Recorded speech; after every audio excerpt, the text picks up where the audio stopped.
What's good? What's good, everybody? Welcome back to another episode of The Urban Platform Speaks.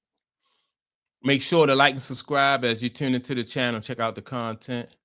And with that being said, man, I want to speak on Patrick Mahomes and the fact that Skip Bayless thinks that Patrick Mahomes is overhyped, right?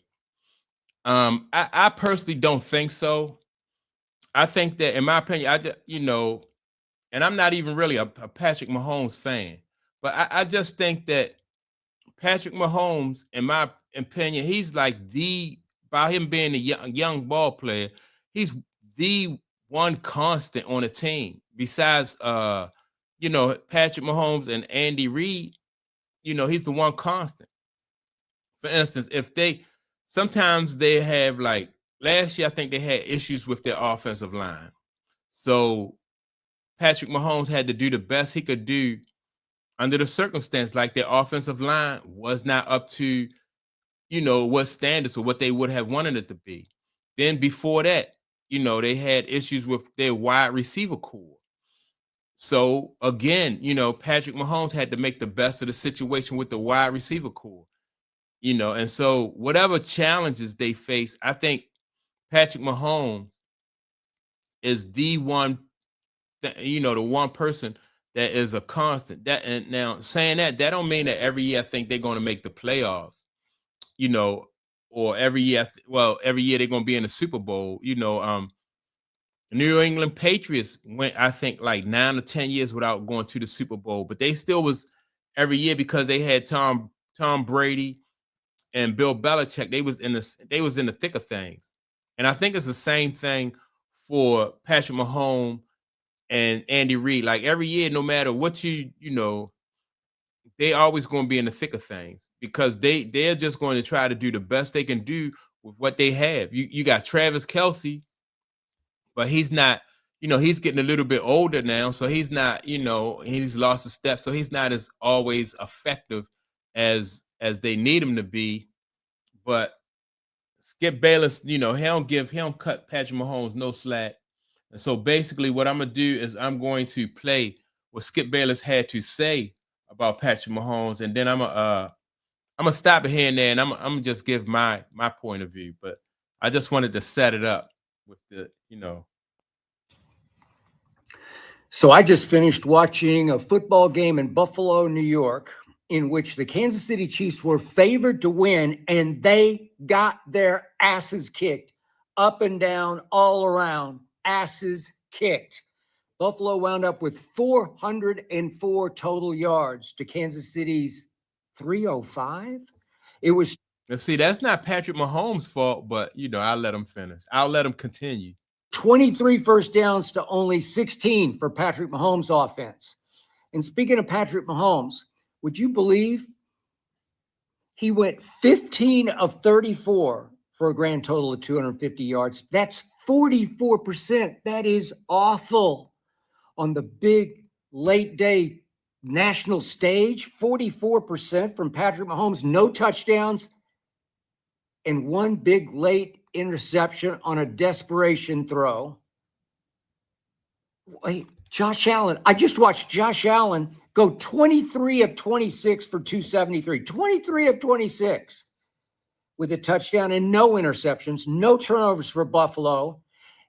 And I watched James Cook, as I predicted on Arena Gridiron. Watch us tomorrow. That's 2:30 to 4:30 Eastern on the Arena YouTube channel. I predicted James Cook, he was our guest last week on the show, would go for 110 to 120, and he went for 114 against Coach Spags' defense. That's pretty great. Dalton Kincaid, 6 catches. I loved him before his draft. Wanted Dallas to take him. 6 catches for 101 yards. And guess what, ladies and gentlemen? All you're going to hear about tomorrow, all the highlight shows are going to show and show and show again, is that Patrick freaking Mahomes completed a 4th and 17 to get the Chiefs back in the game. All right, so even though they lost to Buffalo, right?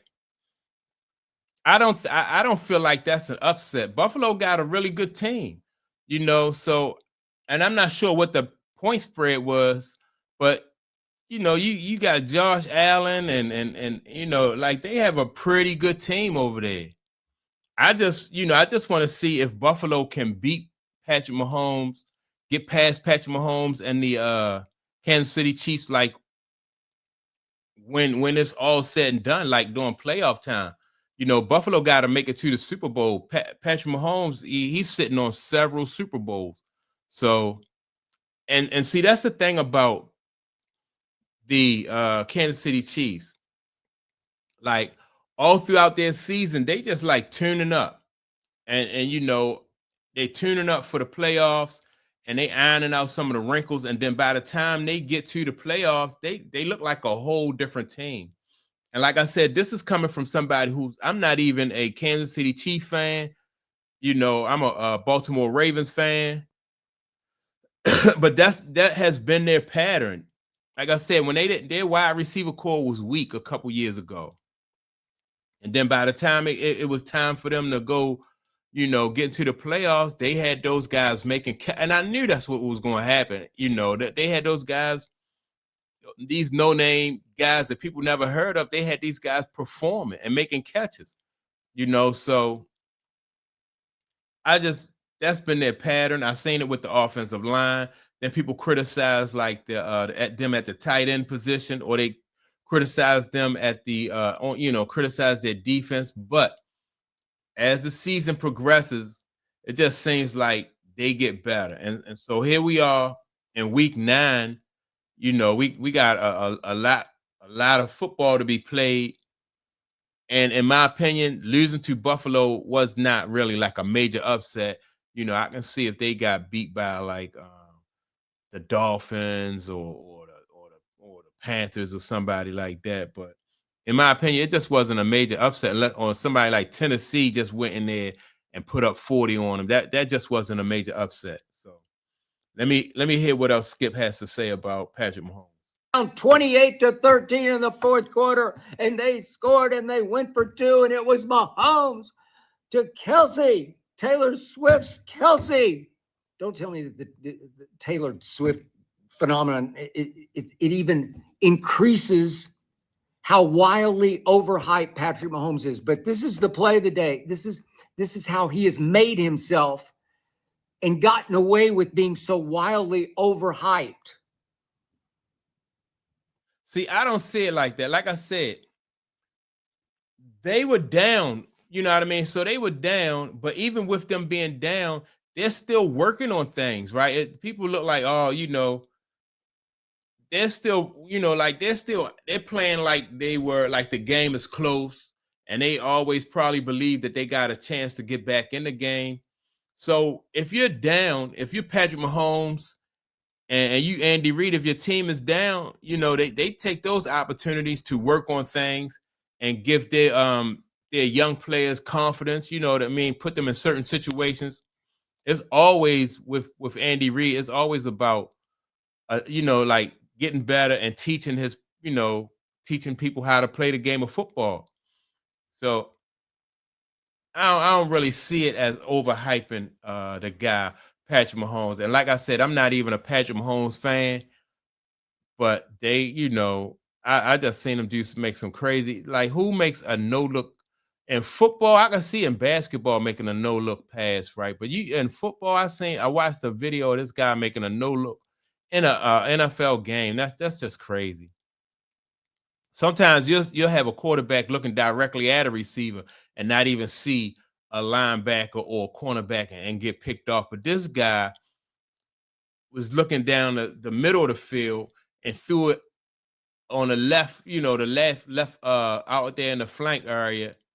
Man, that just was crazy, man. I never seen nothing like it, man. So yeah, Patrick Mahomes I think he should, people, they need to talk about him, man, because this dude doing some things I ain't never seen quarterbacks do. That include Joe Montana, Warren Moon, man, Tom Brady, all the greats. I never seen them do, not saying he better than them. I'm just saying I just never seen nobody do no look pass in the NFL football game. That's just crazy. But yeah, I just think that maybe they do hype him, but I think that because they just never give up. They always trying to work on something, and they just trying to learn and trying to get better for the next game, no matter what the score is. And I think that's a mark of a great team and the mark of a great coach. So that's the way, that's the way I see it. Y'all make sure to like and subscribe to the channel. Also, don't forget to leave a comment, and I'll check you all out in the next video. Peace.